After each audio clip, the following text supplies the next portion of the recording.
agora, você acompanha pela Rádio Rio de Janeiro o programa Estudo das Obras de André Luiz. Vamos refletir sobre o livro Nosso Lar. Produção e apresentação, Tereza Cristina e Marco Antônio. Olá, amigos da Rádio Rio de Janeiro. Que Deus esteja conosco. Continuaremos o nosso estudo do capítulo 1 do livro Nosso Lar. Que Jesus nos ampare.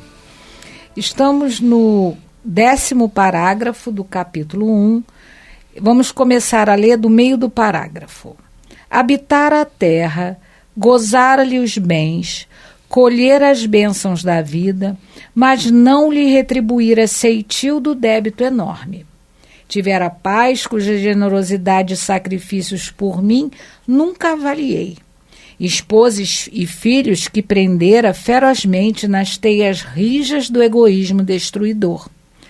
Possuir um lar que fechei a todos os que palmilhavam o deserto da angústia. Deliciara-me com júbilos da família, esquecido de estender essa bênção divina à imensa família humana, surdo a comezinhos deveres de fraternidade. E esses deveres de fraternidade, comezinhos, no meu entendimento, são um bom dia, um boa tarde, um boa noite, com licença, me desculpe, como vai? Ao que parece, doutor André Luiz, como muitos de nós às vezes, nos esquecemos desses comezinhos deveres de fraternidade.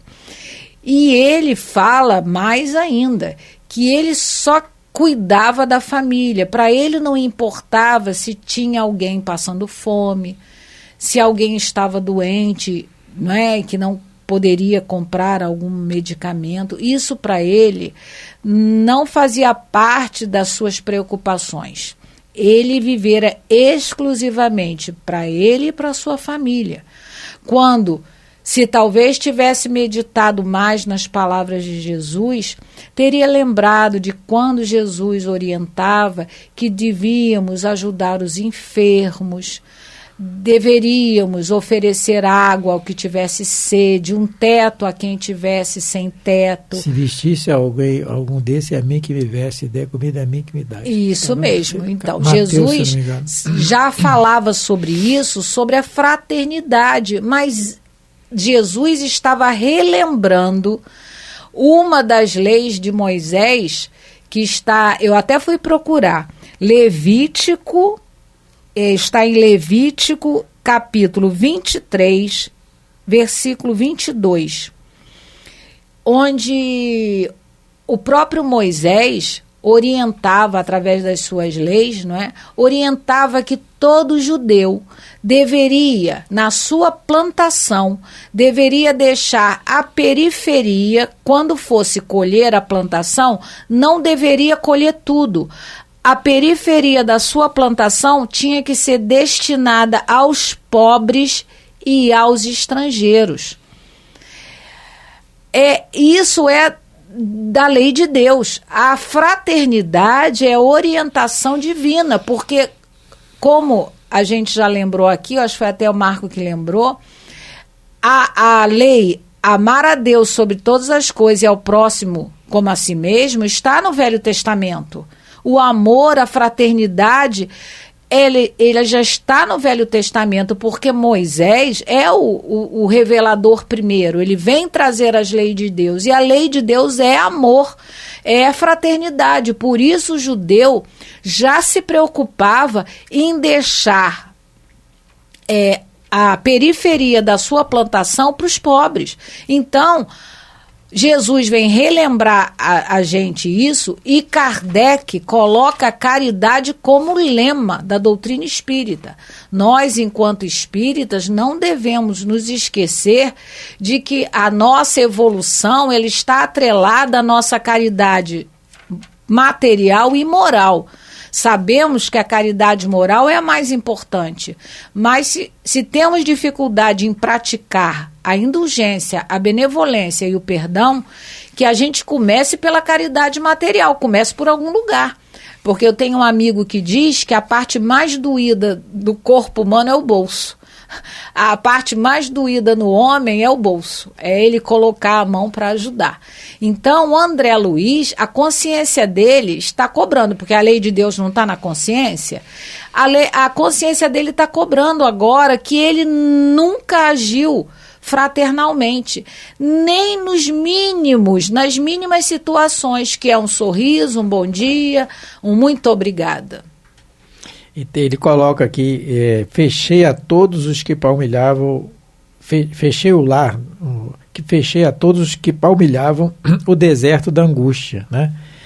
Então, essa questão está bem evidenciada no capítulo 5 do Evangelho segundo o Espiritismo, que é o Bem-aventurados os aflitos, né? E como nós tínhamos colocado no último programa, sobre até um exemplo que eu dei, que eu ouvi, de uma conhecida minha, antes de outra denominação religiosa, que falava isso, e eu também ouvi no movimento espírita. Quer dizer, opiniões tem em todos os lugares, né? Não é por causa da religião em si, não é isso, opiniões ou são opiniões. Que não deveríamos ajudar o mais necessitado porque já tem Jesus, ou então porque ele está na aprovação dele. E é exatamente o que Kardec pergunta, aqui no Evangelho, no capítulo 5. Dever-se-á pôr termo às provas do próximo? Aí a pergunta é assim, número 27. Deve alguém pôr termo às provas do seu próximo quando o possa, ou deve, para respeitar os desígnios de Deus, deixar que siga o seu curso? Kardec fez a mesma pergunta. Porque aí vai ter... se a pessoa encarnou naquela situação, Deus está ciente, né, desígnio de Deus. Então, eu não vou atrapalhar o desígnio de Deus? É isso que Kardec está perguntando. E a resposta é muito longa. E a resposta é longa e muito interessante. E é o espírito Bernardino que dita a resposta, né? Mas vamos ler só o finalzinho dela para resumir. Considerai-vos sempre como instrumento para fazê-la cessar, a prova do irmão. Resumindo, todos estáis na terra para espiar. Todos, nós também, hein? A gente não sabe o dia de amanhã. Mas todos, sem exceção, deveis esforçar-vos por abrandar a expiação dos vossos semelhantes, de acordo com a lei de amor e caridade. Então, a resposta é longa, é muito boa da gente estudar, analisar. Cabe aqui a parábola do bom samaritano, contada por Jesus, né, ao doutor da lei, onde ele pergunta quem é meu próximo, e Jesus responde com a parábola do bom samaritano. E aí o resumo é esse. Então ele diz aqui, e é interessante a gente ver o final da resposta do Espírito, todos estáis na terra para espiar. Então nós não sabemos o dia de amanhã. Aquele que nós ajudamos, nós podemos estar no lugar dele daqui a pouco. E a gente vai gostar de receber um pãozinho na hora do almoço, ou um dinheirinho da passagem, ou uma aguinha para matar a sede, seja o que for. Aí ele fala, com a lei, de acordo com a lei da amor e de caridade, que é o ideal. O que é de acordo com a lei de amor e caridade? Com a boa vontade. Porque aí entra a boa vontade no meio. Só não esquecendo de uma coisa, né, que nós anotamos aqui no estudo do Evangelho que a gente fez lá no centro.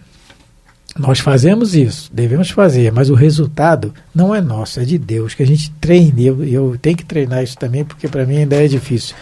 Não esperar o resultado. Pô, só ajudei fulano, não aproveitou nada. O resultado é de Deus, não é nosso. Ah, mas fui lá e continuou doente. É de Deus o resultado. Isso é muito difícil para nós temos que treinar isso.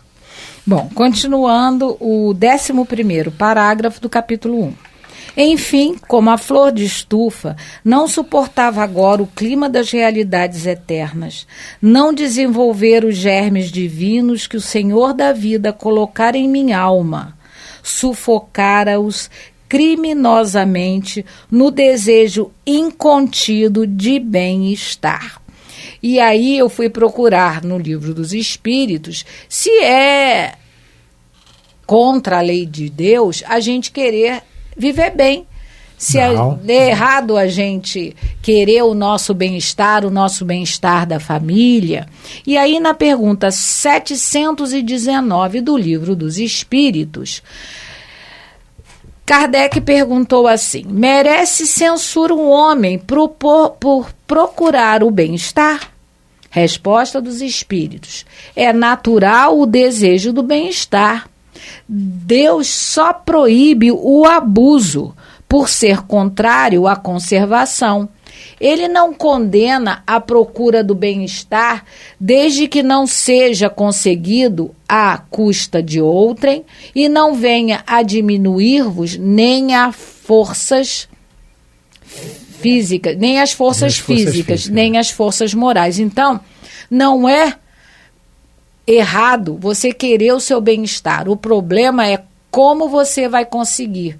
E o outro problema é não ficar só preocupado no bem-estar material. Você também tem que pensar no seu bem-estar espiritual.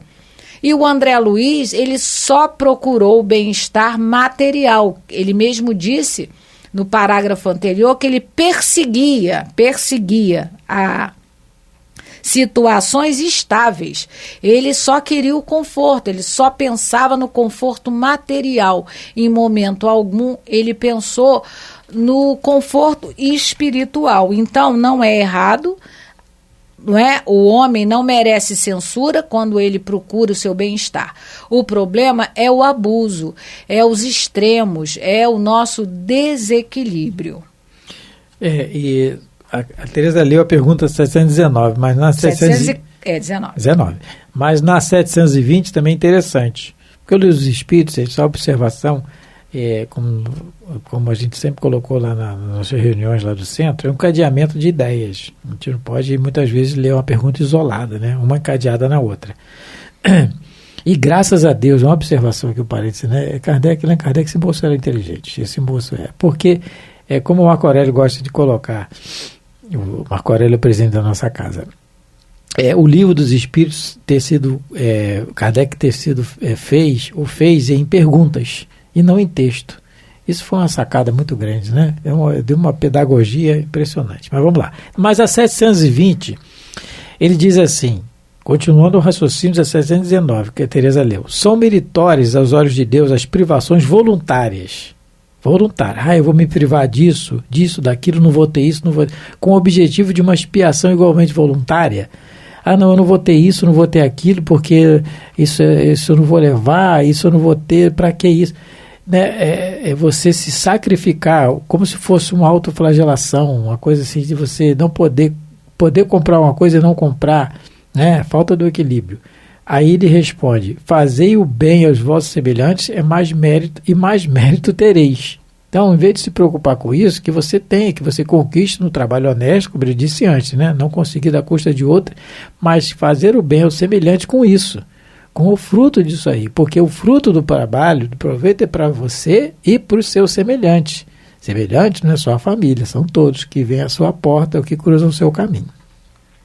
É interessante quando ele fala aqui que ele não desenvolvera os germes divinos que o Senhor da vida colocara na alma.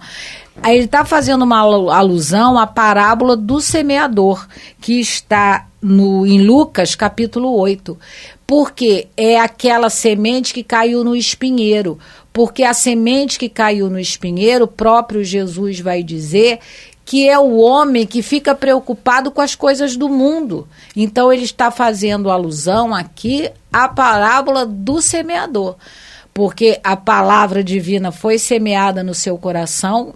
Ele frequentou uma casa religiosa, com certeza, mas ele sufocou como a palavra que cai, como a semente que cai nos espinheiros. Ele sufocou com a sua preocupação exagerada das coisas materiais. Vamos continuar a ler. Não adestrara órgãos para a vida nova. Era justo, pois, que aí despertasse a maneira de aleijado, que, restituído ao rio infinito da eternidade, não pudesse acompanhar senão compulsoriamente a carreira incessante das águas, ou como mendigo infeliz que, exausto em pleno deserto, perambula à mercê de impetuosos tufões. Ó amigos da terra, quantos de vós podereis evitar o caminho da amargura com o preparo dos campos interiores do coração? Novamente, André Luiz se referindo à parábola do semeador, porque Jesus diz, ele é uma das únicas parábolas que Jesus explica, ele fala que a terra é o nosso coração. Então, ele novamente está fazendo alusão à parábola do semeador, dizendo para nós que a gente comece a cultivar o nosso coração, entendendo aí, cultivar a nossa espiritualidade, porque isso vai nos ajudar muito. E ele continua: acendei vossas luzes antes de atravessar a grande sombra. E aí eu acho outra parábola que ele se refere, a parábola das 10 virgens. Porque Jesus contando das virgens que foram e estavam esperando o noivo, e 5 delas, todas levaram as lamparinas, as candeias, mas só 5 se prepararam levando óleo. As outras 5 esqueceram. E quando o noivo chega, as que têm óleo, elas conseguem chegar até a casa do noivo, e as outras não. Então eu acho que André Luiz, com isso, está falando para que a gente acenda as nossas luzes antes da gente chegar à nossa desencarnação. Que não façamos como as virgens, eles chamam de imprudentes, né? Jesus chamava de imprudentes. Que a gente não faça como elas, que a gente desperdice a nossa encarnação sem o devido preparo espiritual, sem a gente conhecer um pouco melhor, nos darmos a chance de conhecer um pouco melhor a vida espiritual. Ele coloca aqui: não adestrar órgãos para a vida nova. E não adestrar órgãos para a vida nova. Então, o adestrar órgãos é adestrar órgãos para o bem, enquanto encarnado. E no final ele diz que suai agora para não chorardes depois, né? Eu não li. Ah, não? Não. Desculpa. Então, lê aí. Onde você... buscar. Buscar a verdade. É que eu estava lendo aqui, eu estava fazendo uma consulta aqui no Livro dos Espíritos, me perdi. Buscai a verdade antes que a verdade vos surpreenda, né? É o conhecimento, né? E essa nós já temos, não temos surpresa, né? Suai agora para não chorar depois. Então, esse suar agora para não chorar depois, nós encarnados, suar agora. Suar o quê? Esse trabalho interior. Essa luta com o homem velho é uma luta, e luta soa, transpira. É muito difícil, é muito complicado. Vou dar uma confissão aqui rápida. A gente faz um trabalho de dar comida na rua, uma vez por semana. E aí nós vamos lá e tal, dar uma comidinha pro pessoal que trabalha catando latinha, catando lixo, né? E aí tá o trabalho: ô irmão, e tal, tudo bem e tal. Acabamos de dar naquele dia, não sei se a Tereza vai lembrar. Quando acabou de dar, que eu fui voltando para casa, ligado na Rádio Rio de Janeiro, no carro. Quando eu estou voltando, rapaz, um irmão na frente resolveu andar a 10 km por hora. Aí, eu não sei porquê, rapaz, não sei, né, que coisa. E eu passei. Calmo e tal. Calmo. Quer dizer, acabei de fazer o trabalho e o homem velho volta. Eu falei, meu Deus do céu, e tal. Então, esse exercício. É o suor. Então, para finalizar minha fala hoje... Só antes de você ler, rapidinho, eu lembrei de uma frase que o Chico dizia: todos evoluem desidratando, seja pelo suor do trabalho ou pelas lágrimas do sofrimento, mas para evoluir não tem outro caminho. E André Luiz está falando também. O Chico, entre outras coisas, era um grande poeta, com certeza. Então, tem um dizer aqui que eu vi na internet e achei muito interessante, eu não sabia de quem era. E nós pesquisamos pela pesquisa do Papa Francisco. Foi lido numa formatura de medicina, numa turma de medicina, acho que foi em Manaus. E o poema, é assim, o texto é assim: os rios não bebem sua própria água, as árvores não comem seus próprios frutos, o sol não brilha para si mesmo, as flores não espalham sua fragrância para si. Viver para os outros é uma regra da natureza. A vida é boa quando você está feliz, mas a vida é muito melhor quando os outros estão felizes por sua causa. E completando, Emmanuel diz: não há céu para quem não edificou o paraíso em si mesmo. Então, muito obrigado pela atenção, que Jesus nos abençoe. O Marco finalizou, né, o nosso estudo de hoje do capítulo 1, que mostra a preocupação de André Luiz e dos bons espíritos nos ajudar para que a gente não tenha muitas surpresas desagradáveis ao chegar no mundo espiritual. Eu lembro que na semana passada eu comentei sobre um hospital que foi erigido na espiritualidade a pedido de Eurípides Barçanufo, e eu nem lembrava o nome do livro, eu fiquei devendo e eu procurei. O nome do livro é Tormentos da Obsessão. Esse hospital, ele foi permitido por Agostinho de Espona, que é o patrono desse hospital, Hospital Sanatório Esperança. E nesse livro nos é relatado que muitos religiosos, na sua maioria espíritas, por conta de toda a responsabilidade e conhecimento que nós temos, que chegam em desequilíbrio ao mundo espiritual.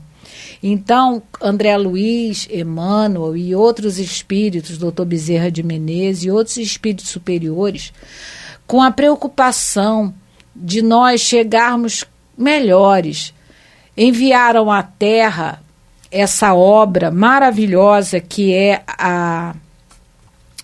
essa obra da série André Luiz.